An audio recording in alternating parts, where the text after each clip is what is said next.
ఏమైపోయినాయి బిల్డింగ్లంతా ఏమైపోయినాయి ఇంట్లో సామాన్లు కూడా ఏమి లేవు ఎందుకు మాట్లాడతారు అసలు మీరెవరుమా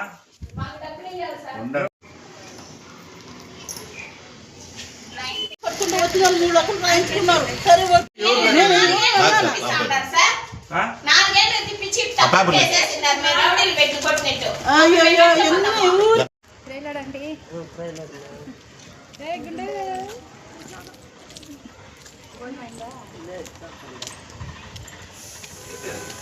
అదే వాళ్ళు వచ్చి ఇంట్లో ఉండేసి బేగం పగలు కొట్టి దొంగసాటికి బేగం పగలు కొట్టి ఇంట్లో ఉన్నారు. మేము వచ్చి ఎత్తేసినాను ఏమైనా అయిపోయించేసినాను పోనీ నేను ఇస్తాను బాత్రూమ్ పగలు కొట్టినారు అది కూడా కొట్టండి.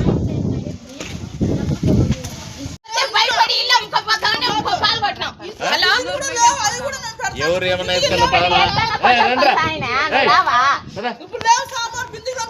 అంత అయిపోయినా నన్ను వచ్చేదే ఫోన్ చేస్తా కొంచెం బీగాలు కొట్టిన తర్వాత ఫస్ట్ పోలీస్ స్టేషన్ లో డబ్బు గురించి కంప్లైంట్ ఇచ్చింది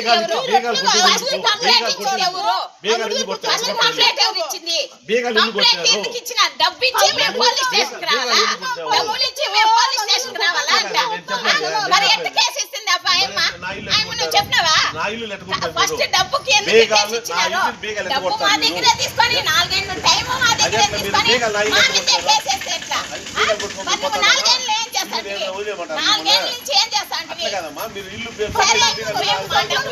ఈ రోజు ఎక్కడ పోతాం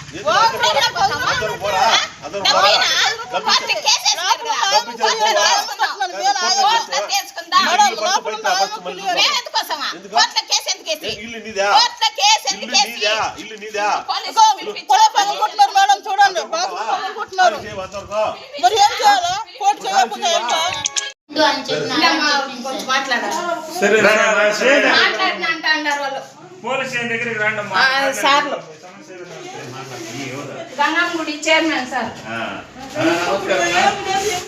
చెప్పండి. నా పేరు చంద్రశేఖర్. నేను బీసీ కాలనీలో కాపురం ఉండా ఇల్లు కట్టుకున్నాను.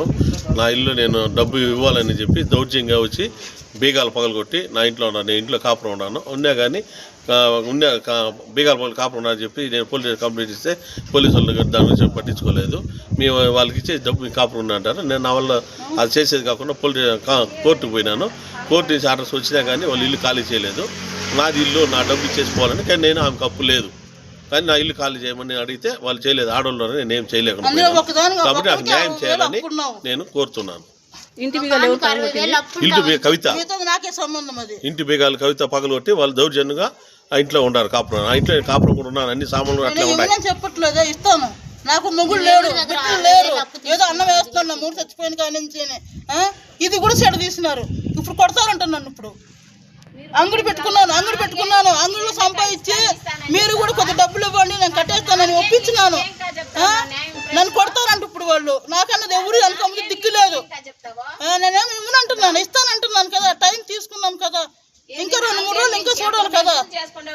నాకేం డబ్బు బంగారం లేదు ఇంట్లో సంసారం ఉంది కదా. ఎట్లా పగలు కొడతారు ఇప్పుడు? ఏ గిన్నె పోయినా ఏ గుట్టు పోయినా నేను ఎవరిని అడుక్కోవాలి ఇప్పుడు? నేను నాకు ఎవరు తీసి దిక్కులే గుట్టు ముక్క అప్పు చేసేసాను. నా కర్మ కాలి నా నెత్తి మీద ఏదో ఉంది అప్పు చేసేసినాను. ఒప్పుకున్నాను కదా కడతాను ఏదో కొద్ది కడతాము. పోలీస్ కంప్లైంట్ ఇచ్చినాము. పోలీస్ స్టేషన్లో 3 సార్లుగా టైం తీసుకున్నాము. ఈ నెల లాస్ట్ వరకు టైం ఉంది మేడం. వీళ్ళకి అడుక్కున్నాను నేను. ఏడో అడిగి పెట్టినారు కూడా కడదామని. ఇలాగా ఎంతలోనే వచ్చి ఈ పని చేసినారు మేడం. ఎంత పరువు తీసినారు తెలుసునా? ఎట్లా బతికేది ఇప్పుడు? ఎంత పరువు తీసినారు వీళ్ళు. ఇప్పుడు డబ్బులు వదిలేస్తారా మీరు? ఎట్లా తీసినారా మరి మీరు? ఇట్లా చేస్తారు కదా. అంగడి పెట్టినాను మేడం ఏదో కొంత సంపాదించి కడదామని అంగడి పెట్టినాను. అంగడి పెట్టి అంగడి దగ్గరికి వచ్చి కూడా ఎట్లా పరువు తీస్తారు తెలుసునా? నెలకు 10,000 ఆయన కూడా వడ్డీ కట్టుకుంటూ ఒక నెల లేట్ అయింది అనుకో 10,000కి మళ్ళీ 560 రూపాయలు ఫైన్ వేసుకొని తీసుకుంటుంది. అబద్ధాలు అని చెప్పరా సూర్యనారాయణ నన్ను అబద్ధాలు చెప్తే నేను 2 సంవత్సరాలు కట్టలేదు. అంతకుముందు 2 సంవత్సరాలు వడ్డీ కట్టినాను బాగా. ఎఫ్కి యాక్సిడెంట్ అయింది కానీ కట్టలేదు. ఎఫ్కి యాక్సిడెంట్ అయింది కానీ కట్టలేదు. ఎందుకంటే నాకు ఎవరు ఇచ్చేవాళ్ళు లేరు. ఏదో పనికి పోయేవాడు అబద్ధాలు 4 సంవత్సరాలు అవుతుంది 4 సంవత్సరాలు అవుతుంది. 2 సంవత్సరాలు కట్టినాను. 2 సంవత్సరాలు కట్టలేదు వడ్డీ. నేను 2 సంవత్సరాలుగా వడ్డీ కట్టలే. అంతకుముందు కట్టినాను. నా పేరు బుజ్జమ్మ. నా భర్త చంద్రశేఖరు. గంగాదేవి అనే ఆమెతో సావాసం ఉంది. ఇక్కడ మేము ఆమెని సరే ఇంక మా ఆయన తప్పు చేసినాడు అనే దాంతో మేము బిడ్డలు నేను సర్దుకొని ఇల్లు కట్టుకుందామంటే ఆమెకు మేము ముందుగా డబ్బులు ఇచ్చిన్నాము. ఆమె ఏం చేసింది, సరే మీరు నాకు ఇచ్చినారు కదా, మీరు చెడిపోకూడదు, నా జీవితాంతం నన్ను చూడండి అని చెప్పి ఇల్లు వచ్చి మా ఆయన పేరు పైన రాసిచ్చింది సార్. రాసిచ్చింది. అది రాసినప్పుడు రిజిస్ట్రేషన్ చేసేటప్పుడు దాము అనే అబ్బాయి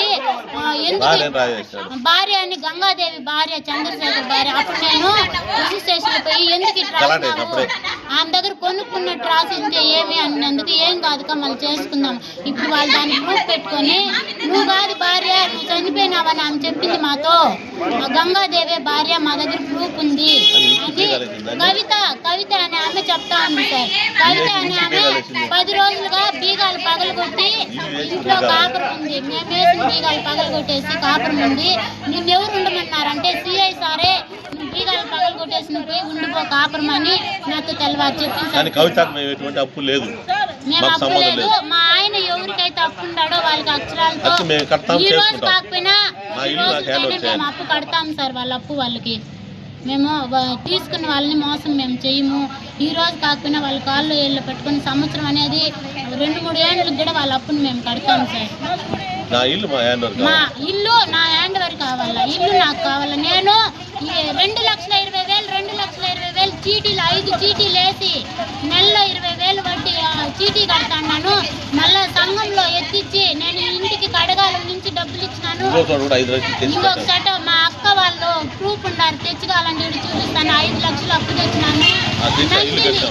నందిని సార్ మా అక్క వాళ్ళు అక్కడి నుంచి 5 లక్షలు అప్పు తీసుకున్నాను. ఆమె అప్పు కట్టాలంటే ఇక్కడే సురేష్ అని ఆయనకి కూడా అప్పు కట్టాలంటే నేను అక్షరాల 2,60,000 ఇచ్చినాను ఆయనకి. మొన్న కూడా ఒకరికి 1,00,000 రూపాయలు ఇచ్చినాను. కొద్దిగా కడతా. ఆమె కూడా అంగిట్లో డబ్బులు ఫోన్ పే కవిత అనే ఆమె ఇప్పుడు 10,000 తీసుకునింది అనుకో, వాళ్ళ దగ్గర ఫైనాన్స్ తీసి ఇచ్చినాను అనేది కవితకే ఫోన్ పే చేసినాడు. మా ఆయన దగ్గర ప్రూఫ్ ఉంది సార్. ఇప్పుడు ఆమె వచ్చి ఇంకొక ఆమె నా దగ్గర కూడా 10,000 తీసుకుని ఇచ్చినాను కదా అంటే కవిత నాకు ఇవ్వలేదు అని చెప్తాను. ఇంకొక ఆమె కూడా ఇప్పుడు నా ముందు పోయిన ఆదివారం తెలిసింది సార్. వస్తే వాళ్ళు నన్ను రానిలేదు మా వాళ్ళు. నేను ఈరోజు తెల్లవారితో వచ్చినాను. ఇల్లు నా హ్యాండ్ వరకు కావాలా, నా పిల్లలు ఉన్నారు, నా భర్త ఉన్నాడు. ఆమెది కావాలంటే ఆమె అప్పులు కూడా మేము కట్టి ఆమె లోను మా అబ్బాయి కడతా ఉన్నాడు. 14,000 చిల్లర కడతాడు సార్ అప్పు బ్యాంకులో. కట్టాలని తీసినాము అప్పులు కడదామని. అంత లోపల మా ఇంట్లోనికి యాక్సిడెంట్ అయింది. ఆమెకు సంఘంలో ఉంటే కొంచెం అప్పు కట్టినాము 2 లక్షల దాకా. మిగతా డబ్బులు 4 లక్షల దాకా మా ఇంట్లోనికి యాక్సిడెంట్ ఇక్కడ ఎముక ఇరిగిపోయింది సార్. దానికి ఖర్చు పెట్టుకున్నాము, చేసినాము. అప్పులు కొంచెం కడతాం సార్. 10 ఏళ్ళైనా వాళ్ళ అప్పులు వాళ్ళకి ఇస్తాం సార్. ఇప్పుడైతే ఒకేసారి నేను ఇప్పుడే పెట్టంటే నేను పెట్టలేను సార్. నా పిల్లలు ఉన్నారు, నా భర్తను, ఆమెను కూడా మేము వదలము. నేను తీసుకున్నాను 20 రూపాయలు వడ్డీ 5,000కి 50,000కి వారానికి 5,000 వడ్డీ కట్టినాను కొన్ని రోజులు. మళ్ళీ 10 రూపాయల వడ్డీ కూడా కట్టినాను. దానికి వడ్డీ కట్టే కాకపోతే వేరే వాళ్ళ దగ్గర వడ్డీ తీసి మళ్ళీ ఆ వడ్డీ కట్టి అట్లా 3 లక్షలు రాయించుకున్నారు పోలీస్ స్టేషన్లో. ఇస్తానని నొక్కున్నాం మేము. నొక్కుంటే ఇంకా టైం ముందే పోలీస్ స్టేషన్లో ఆర్డర్ ఇచ్చినారు. బేగలు పగలు కొట్టుకో ఇంట్లో ఉండని చెప్పినారు. సంసారం ఉన్న ఇంట్లోకి వచ్చి కాపురం ఉన్నారు. ఇప్పుడు వాళ్ళు ఎట్లా చెప్పండి, మీరే న్యాయం చెప్పండి. నేనే ఇవ్వనని చెప్పట్లేదు కదా, ఇస్తానంటున్నాను. ఇప్పుడు కోర్టుకు వేసినాము, నేనే కడతాను. ఆ అప్పు ఆ అప్పుకి సంబంధం లేదు. ఆ అమ్మ దగ్గర కవిత దగ్గర తీసుకున్న డబ్బు నేనే కట్టాలి, నాకే సంబంధం. ఆ అప్పు ద్వారా ఏం తీసుకున్నాడో ఆ అప్పు కట్టుకుంటాడు.